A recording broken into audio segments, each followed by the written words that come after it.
आपको ये याद होगा कि लास्ट वीक में मैंने वीमेंस ब्रेस्ट इम्प्लांट सर्जरी क्यों करवाती है, इसके ऊपर एक वीडियो बनाया था। और इसके बाद हमें कई डीएम आए और लोगों ने ये पूछा कि आखिर क्या होती है ये सर्जरी कैसे की जाती है और इसके बाद हमें क्या क्या केयर करनी पड़ती है। तो मुझे लगा कि क्यों ना इसी के ऊपर हम एक एक्सप्लेनेटरी वीडियो बना लें। चलिए शुरू करते हैं। हो सकता है शायद आपको भी स्मॉल साइज ब्रेस्ट का प्रॉब्लम हो या post pregnancy and lactation breast looseness का प्रॉब्लम हो, जिसके लिए आपने पेडेड ब्रास यूज किए हैं या एक्सटर्नल ब्रेस्ट प्रोस्थेसिस यूज किए हैं, लेकिन आप इन टेम्पररी और एक्सटर्नल चीज़ों से अब थक चुके हैं। तो सिलिकॉन ब्रेस्ट इम्प्लांटेशन या सिलिकॉन ब्रेस्ट ऑगमेंटेशन ये इसका बेस्ट और डेफिनेट सॉल्यूशन है। और आज की वीडियो में हम इसकी प्रोसेस या प्रोसीजर और उसके बाद सर्जरी के बाद आपको क्या क्या केयर करनी चाहिए उसके बारे में डिस्कस करेंगे। सिलिकॉन ब्रेस्ट ऑगमेंटेशन की जो प्रोसेस या प्रोसीजर है उसमें जो फर्स्ट स्टेप है वो कंसल्टेशन होता है। यानी कि इसके लिए आपको सबसे पहले इसके जो एक्सपर्ट होते हैं, एक्सपीरियंस होते हैं, ऐसे कॉस्मेटिक प्लास्टिक सर्जन को कंसल्ट करना चाहिए। वो आपकी एक्सपेक्टेशन जानते हैं, आपकी डिज़ायर जानते हैं कि आप कैसा साइज़ और शेप चाहते हैं, और वो आपके ब्रेस्ट को एग्जामिन करते हैं, ब्रेस्ट का कॉन्फ़िगरेशन देखते हैं और उसके अकॉर्डिंगली वो ब्रेस्ट इम्प्लांट सिलेक्ट करते हैं कि कौन सा ब्रेस्ट इम्प्लांट है जो आपको डिज़ायर्ड रिजल्ट दे सकता है। उसके बाद जो नेक्स्ट स्टेप है वो मेडिकल फिटनेस होता है, जिसके लिए कुछ ब्लड टेस्ट कराए जाते हैं, मेमोग्राफी कराई जाती है, और अगर आप इसके लिए फिट हैं तो आपको सर्जरी के लिए लिया जाता है। सर्जरी में जो फर्स्ट स्टेप है वो एनेस्थेसिया होता है। ये सर्जरी जनरल एनेस्थेसिया में की जाती है ताकि आप सर्जरी के दौरान सेफ रहें, पेन फ्री रहें और कंफर्टेबल रहें। एनेस्थेसिया के बाद सर्जिकल फील्ड को प्रिपेयर किया जाता है और उसके लिए एंटीसेप्टिक सॉल्यूशन अप्लाई किया जाता है और उसे स्टेराइल टॉवेल से ड्रेप किया जाता है, कवर किया जाता है, और उसके बाद इंसिजन रखा जाता है। इसके लिए जो अप्रोच जो मैं लेता हूँ वो इंफ्रा मेमोरी अप्रोच लेता हूँ, यानी कि जो ब्रेस्ट क्रीज है, ब्रेस्ट के नीचे का जो फोल्ड है, उसी में छोटा सा इंसिजन देके पॉकेट डिसेक्ट करते हैं।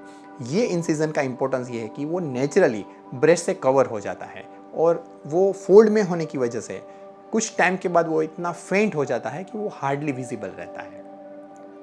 इंसिजन के बाद पॉकेट डिसेक्शन किया जाता है, यानी कि सिलिकॉन इम्प्लांट को रखने के लिए एक पॉकेट डिसेक्ट किया जाता है, और ये पॉकेट ब्रेस्ट के नीचे और मसल के ऊपर के लेयर में रहता है, यानी कि ये ब्रेस्ट टिश्यू से बिल्कुल ही अलग प्लेन में होता है ताकि वो ब्रेस्ट के कोई फंक्शन के साथ इंटरफियर ना करे, और इसे सब मेमोरी पॉकेट भी कहा जाता है। या कई बार रेयर केसेस में मसल के नीचे पॉकेट डिसेक्ट करके उसे वहाँ पे प्लेस किया जाता है। इम्प्लांट प्लेसमेंट के बाद जो हमने इंसिजन रखा है उसे क्लोज किया जाता है, और ये स्पेशल टाइप के प्लास्टिक सर्जरी सूचर्स से किया जाता है ताकि उसका जो निशान है वो बहुत ही कम दिखे, बहुत ही फेंट हो जाए। सिलिकॉन ब्रेस्ट ऑगमेंटेशन के बाद अगर हम पोस्ट सर्जरी केयर की बात करें तो आपके लिए ये सर्जरी बहुत ही नॉर्मल है, इसलिए हम इसे डे केयर में ही परफॉर्म करते हैं। आप सर्जरी के दिन ही लगभग 4 से 6 घंटे में आप घर भी जा सकते हैं और अपना रूटीन भी आप दूसरे दिन से शुरू करते हैं। सर्जरी के बाद मैं एक सपोर्टिव ऐसी स्पोर्ट्स ब्रा सजेस्ट करता हूं जो आपको पहनना चाहिए। इसके अलावा आप सेम डे लाइट डाइट ले सकते हैं और दूसरे दिन से अपना रूटीन डाइट शुरू कर सकते हैं।